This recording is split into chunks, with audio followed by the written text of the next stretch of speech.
Our next speaker is Mandy Lombard. Mandy, would you be able to take control of the screen? Perfect. Thank you. I'll introduce you now. Yes, I can see that. So Dr. Mandy Lombard is from the Nelson Mandela University in South Africa. Mandy focuses on applied research that can be implemented for effective, sustainable use outcomes and has a special interest in systematic conservation planning, top predators, and systems analysis. She designed South Africa's Prince Edward Islands Marine Protected Area in the Southern Ocean, and her current work includes biophysical mapping, decision support tool development, marine spatial planning, and integrated ocean management. Thank you, Mandy. Hi, good afternoon, morning, evening, wherever everybody is. Are you able to hear me clearly? Yes. Okay, cool. All right, so my title is to talk about the challenges and opportunities of marine spatial planning in South Africa. I've really enjoyed the two previous sessions because both Michelle and Jorge spoke to things that are very close to my heart across the South African seascape. So just to give you an idea of where we are, we're at the bottom of the African continent. South Africa has South Atlantic Ocean, Southern Ocean, and Southwest Indian Ocean borders. And my university is based in the southeast of the country in Algobay, which I will touch on towards the end of my presentation. So just to give you an idea of our exclusive economic zone, we have essentially two bits because we have the continental margin and we also have the Prince Edward Islands in the Southern Ocean, batting above their area in terms of EEZ area that is assigned to them. But South Africa has a very strategic position in this part of the meeting of three different ocean masses. We don't have a lot of borders with other countries, but we have a very long border with the high seas. And so anything to do with areas beyond national jurisdiction are, of course, extremely interesting to us. We have recently passed in 2018 a Marine Spatial Planning Act. So our Marine Spatial Planning is quite far down the line in terms of policy, but the Act has not yet been implemented. We still have to wait for an announcement from government to say that the Act is now actually implemented. But the policy is there and it has a long and arduous story behind it, which I won't bore you with. But the geographic and sort of biological features of the country are such that we have the very fast Agulhas current, warm tropical current on our east coast with low productivity and high diversity. And on our west coast, we have the Benguela current, which is very low temperature, very high productivity, and low diversity. On the Agulhas bank between the two currents is an area of mixing, and that is where our continental shelf is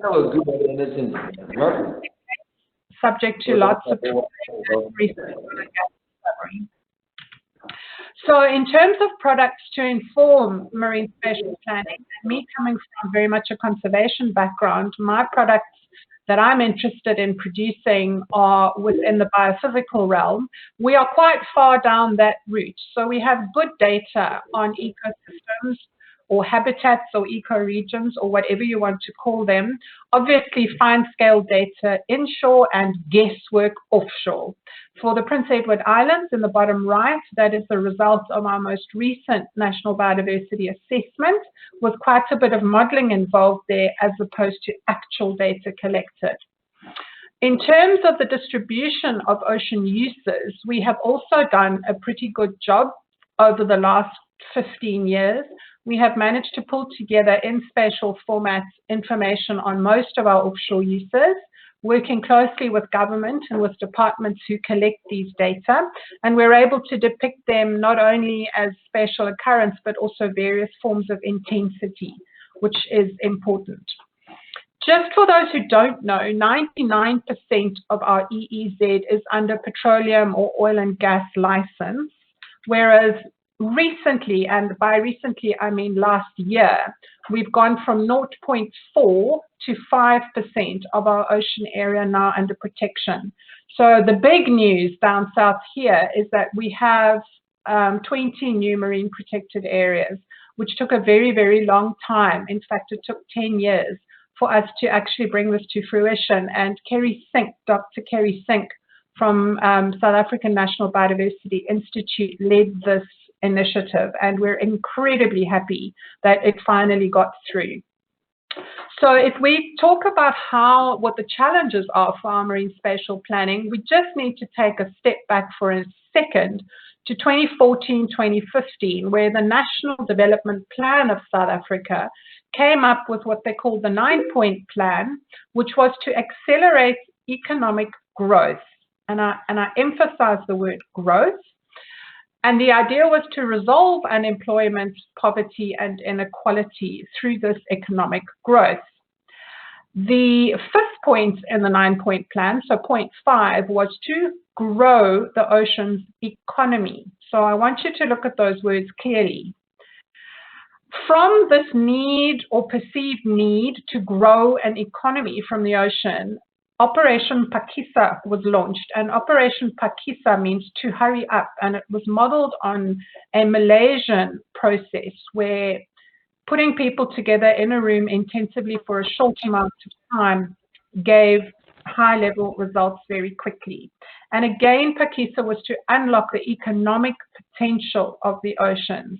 Now, you might have picked up by now that I take a bit of issue with that terminology, but nonetheless, from Operation Phakisa, we have the Marine Spatial Planning Act of 2018. So that was something that happened fairly quickly.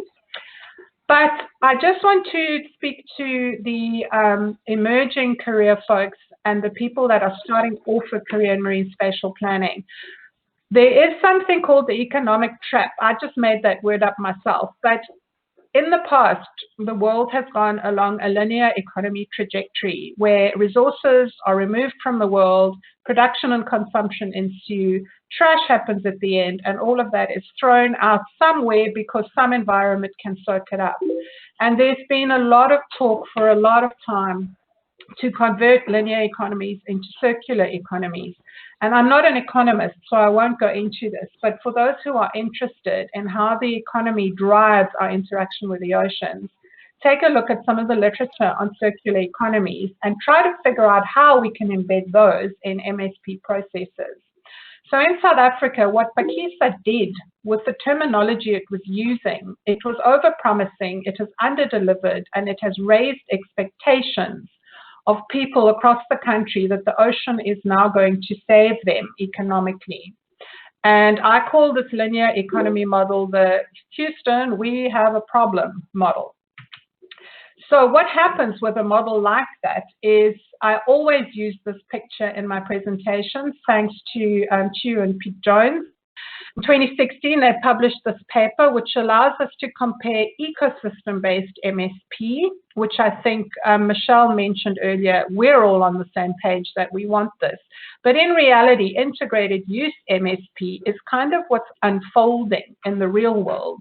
Mostly, I would say, currently in the EU, but I'm not an expert on that, so I don't want to put my neck out. But in terms of ecosystem-based MSP, the theory is that ecosystem conservation or natural health, healthy oceans underpin society, and that everything we do as humans sits on that foundation.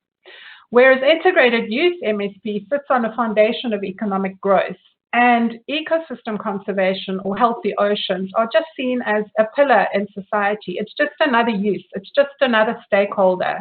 And then words like balancing come along, where one wants to balance this stakeholder with the oil and gas stakeholder. So on the left, if we look at ecosystem-based MSP, if the ecosystems collapse, so the whole of society collapses. And we've seen that happen in a number of places, but there are people who will argue that you can transform environments completely and you can still have a functioning society. And that's a philosophical point of departure. If we go back to the right, integrated use MSP says that if your ecosystems collapse, you've just lost one pillar and the rest of society can carry on quite fine, thank you. So that's just an introduction to the two different models. And because of the economic model the integrated use MSP model actually winning out most of the time over the ecosystem-based model. This then moves us into the world of challenges. So as South Africa's MSP has unfolded over the last few years, if I had to, off the top of my head, say what are the challenges, in terms of governance, we don't have an umbrella act, an Oceans Act, under which to nest our MSP. Phakisa said, you've got to rush off, you've got to get yourself an MSP Act, and that happened. But there was no bunch of principles that were pulled together. There was no umbrella act that said, okay, we want MSP to do the following. It was also rolled out as a very top-down approach. It was run by governments. At the time, we have a new government now, but at that time, state capture, elite capture, and corruption were driving the process. The status of our act is that it is not yet in operation, and I see that as a challenge. There were a lot of power dynamics when we tried to get the MPAs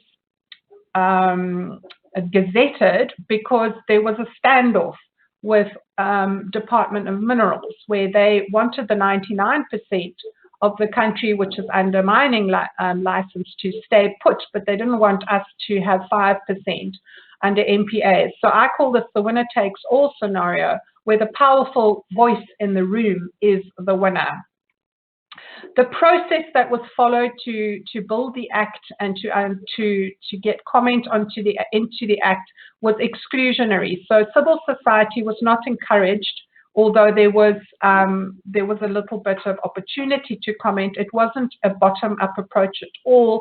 I think the stakeholder tick box was what was going on at the time, and South Africa was also basing its MSP on Northern Hemisphere models, which I would argue are not appropriate for our country. The institutions that were unfolding and getting our act together were still pretty much sitting in their silos. The MSP Act brought a lot of confusion around mandates. The Act was actually nested in the Department of Environment, which then made the Department of Environment's job difficult to argue for the ecosystem stakeholders when they were the ones who were wearing the overall MSP hat.